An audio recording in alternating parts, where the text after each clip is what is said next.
What's up? Welcome back. I'm John Stark. I'm at themovieguy.com, your favorite blind film critic. I also do TV, and this is Andor, Season 2, Episodes 1, 2, and 3. They were dropped simultaneously. That's going to be sort of the release pattern for the next couple weeks, is that Disney Plus is planning on releasing this in little groupings of 3. So I'll be reviewing them in groupings of 3 instead of in like one by one by one. Don't expect this to be like the be all end all recap. This is more just like my vibes, things I picked up on, things I liked, things I didn't like. Audio description, is it good? Those kind of things. There are people who will literally sit on a podcast for 2 hours and talk about every tiny aspect of the show, and who have infinitely more deep understanding of the Star Wars world and every single peripheral character that's ever been in it. So if you're a deep fan and you're looking for that, it's weird for me to start off by saying find those people, but find those people. However, not many of them are blind, if any at all. So if you want to know what a blind person thinks about Andor, welcome, click like and subscribe. Let's talk about it. I did recap all of season 1 when it aired the first time. So we are back with Andor season 2. And I did kind of forget what had happened in Andor season 1, which is a problem for me. It's been a problem. I watch a lot of television, and for some of the shows, I've noticed there have been a couple shows where it's like, if it expects me to wait too long between seasons, I have a little bit of a hard time. I had a really hard time with 1923 when that came back, of going like, wait, where were we? What? I shouldn't have to rewatch every single show. Like that shouldn't have to be a thing where I have to rewatch the previous season. And then if a show keeps running for like 4 or 5 seasons, but it takes like 3-4 years in between seasons, like Stranger Things, Jesus, like we shouldn't have to rewatch the whole show before every season comes out. So Andor, I definitely came in feeling a little disadvantaged.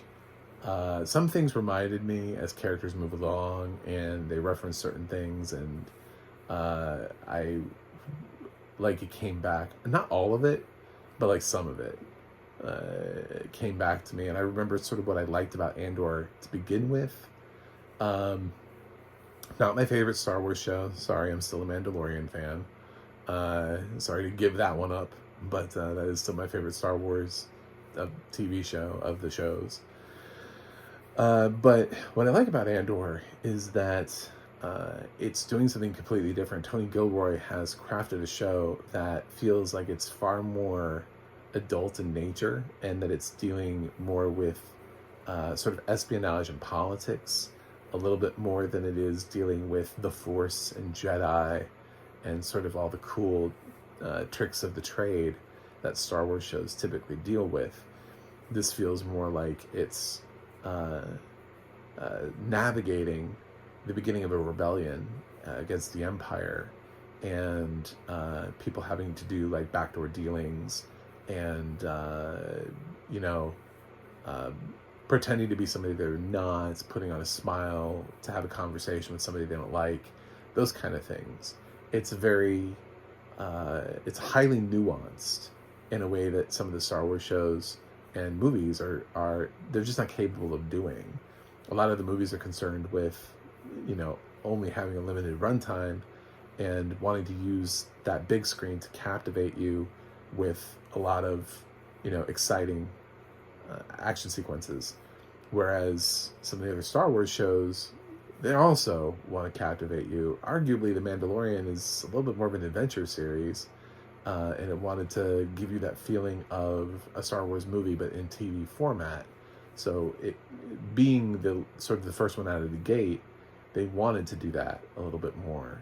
And I think later on, as they explored like kind of what they could do with some of the other shows, you started seeing a little bit of a difference in tonality, moving from show to show. Some of it more successful than others, but Skeleton Crew, the tone of Skeleton Crew is wildly different than the rest of the shows. So just as a singular example of what I'm talking about, in terms of just being able to play around with what Star Wars could look like on television. And Andor, I think, plays around with, you know, the prestige of it all, which is why it gets Emmy attention when not all of the Star Wars programs do. Why people think that it will end up getting like a drama series nomination, or Diego Luna could end up getting an actor nomination, something like that. Stellan Skarsgård for supporting actor, anything. So, because it feels like you're watching something that just happens to be space politics, you know, that is just like Aaron Sorkin writing The West Wing in space. Not all The West Wing, but because there are some, it's not all just straight politics and politicians. There is sort of this Cassian aspect of it where he's having to infiltrate and pretend, and he does a little bit more of that here than he did in season 1, and ends up with a, you know, going forward with a plan to steal an aircraft that he can't fly, and he's frustrated with the plans of being in an aircraft that he can't fly. He does spend quite a bit of time in the first 3 episodes sort of like chained.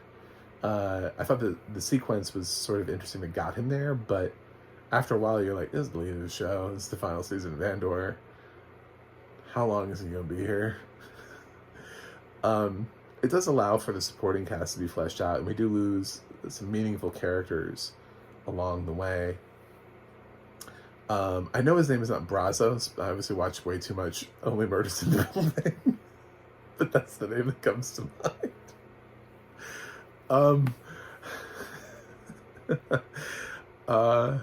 And kind of like what I hear, like my mind goes to there. I'm like, wait, Brazos? Like the character Steve Martin plays? No, I know that's not his name, but it's like my mind wants it to be. It just wants Brazos to be real. A real thing. That's all I want in life, is for there to be a spinoff from Only Murders in the Building that is Brazos, the old episodes of Brazos.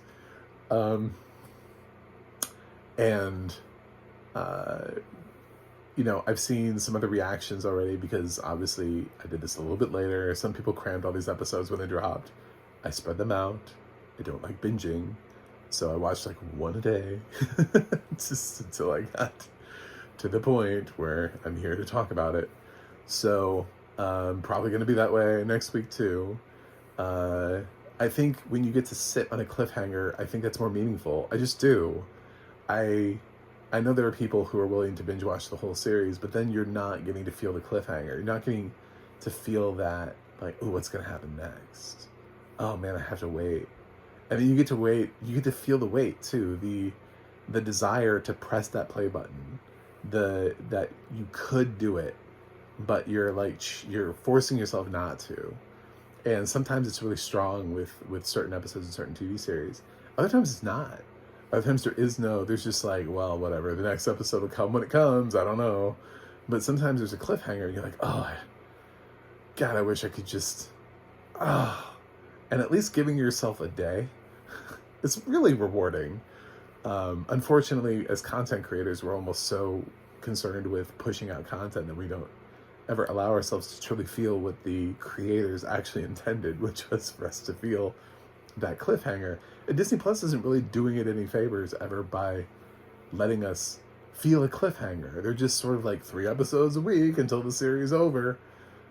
But when you think about like the release pattern and the release strategy, you have to think about we don't create water cooler moments anymore. I don't think many people even know what that is, but it used to be when everybody watched TV shows live, and then they would go wherever they went, like to work or school or whatever the next day, and everybody would be talking about the same thing because they all saw it at the same time. And when you create a show that feels like it's appointment television and they show up for it, even on streaming, and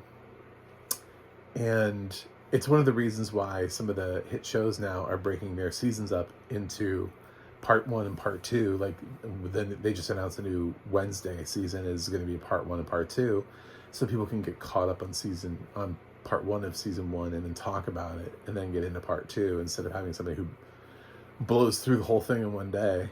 So what they're trying to do is they're trying to create these social media buzz points, and Andor has the possibility to do that.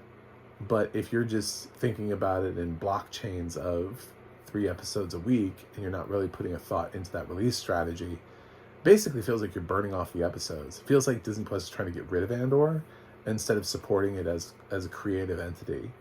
And I think there's stuff here to support. There's a plot that's clearly being worked out. There are people who are in danger. There are people whose lives are in peril. And I know it's really hard to ever convince anybody that Cassian's ever in any real danger, because this is a prequel to Rogue One. So we know what his fate is, and it's surviving this series. That's for sure. So, but we don't know about the rest of the supporting cast that didn't make it into Rogue One. So there's this being the final season of Andor means that really anybody could die, and we start to see that this season, along with a lot of other things. The first 3 episodes also featured a sexual assault, which I thought was unique for the Star Wars franchise, and has caused a little bit of a conversation online about what's appropriate for children. You know what? I don't think children are watching this. I think they're bored to death by this. If we're being honest about what Star Wars projects probably are meant for kids and what are not, Star Wars as a franchise feels like it's made for everybody, but not all of it is PG. Some of it is PG-13 to begin with, and features some violence that you may not want your 6 or 7-year-old to watch, or your 5-year-old. Or, I mean, if I was 5, I don't think I'd be able to follow Andor. I don't even think I'd be sitting there. So, like, what age are you talking about with your kids? It just doesn't have the same pace, and there's a lot of conversations, and I think those conversations would bore children. I think you have to at least start having some sort of maturity to be able to follow conversations. And if you're in sort of that mode where everything is still sort of like flashy and new and exciting, and you're watching it for the action sequences, and you're pretending that you're Luke Skywalker with your lightsaber, I don't know that a lot of these scenes, the way that they're sort of woven with their sort of like sly references to various political ideologies, I don't think they're picking up on any of that. I don't think the scene, there isn't like a graphic rape scene in here. It's just like, obviously we knew where that was going, and she uses the word rape. So I don't think that this is something, I think some people are blowing it way out of proportion. They're like, oh my God, our Star Wars has been ruined forever. And has it? Is it really? I mean, considering all the things that have happened in Star Wars that we feel comfortable watching, like an entire planet exploding, and billions of creatures dying. You're telling me that the introduction of sexual predators and the concept of sexual assault is somehow like, oh, well, a long time ago in a galaxy far, far away, everybody knew what consent was. No, I mean, this is a show of power. It's what it is. And a lot of times that's what people, when they talk about with sexual assault, or is that it's a power thing. It's not always about having some sort of connection to anybody. It's I have the power and you don't. And that's what this is. That's what the scene is, and it plays out perfectly and reminds people, again, you're supposed to side with the rebellion. You're supposed to feel for the rebellion. You're not supposed to side with the Empire. So like the whole scene works fine. And if I would love to watch a 6 or 7-year-old recap Andor. I just don't think it's going to happen, because I would love to know what it is that they find interesting about Andor, because this is a show that really does, it does have some cool action sequences in it, but it also has some things that are really going to slow it down for kids, and the kind of stuff that they're not used to, that level of pacing. It's not A New Hope. It's not the same thing. This doesn't fill your scenes with pod racing, things that are just like inherently cool, even though they have no real desire to advance the plot. It doesn't have some goofy Jar Jar Binks to entertain your elementary school aged kids, where they think he's funny, he's silly, he's goofy. Meanwhile, all the adults are like, oh, fuck this guy. So, did I like the first 3 episodes of Andor? I thought they were fine. Yeah, it's not my favorite Star Wars show, but it's also not my least favorite Star Wars show. And I like sort of the tone of the show, and I think that's what's important about, if you're going to continue to make these shows, you have to continue to find out, and play with what stories you want to tell and how you want to tell them, and let creatives come in and craft those stories. I think The Acolyte failed, but I think largely we've seen possibility, or potential at least, in everything else. The Acolyte started with a hint of possibility and potential, and it just squandered it every single step along the way. So otherwise, I think if we just rely on creatives who have, strong viewpoints on things that they'd like to do in the Star Wars universe, I think at the end of the day, that could be what continues to build a Star Wars TV universe. So for the first 3 episodes of Andor, I'm going to give it, overall, I give it an A-. I think it's a strong show. So I like Andor. Thanks for watching. Thanks for subscribing. And I will see you guys next week with more thoughts on Andor.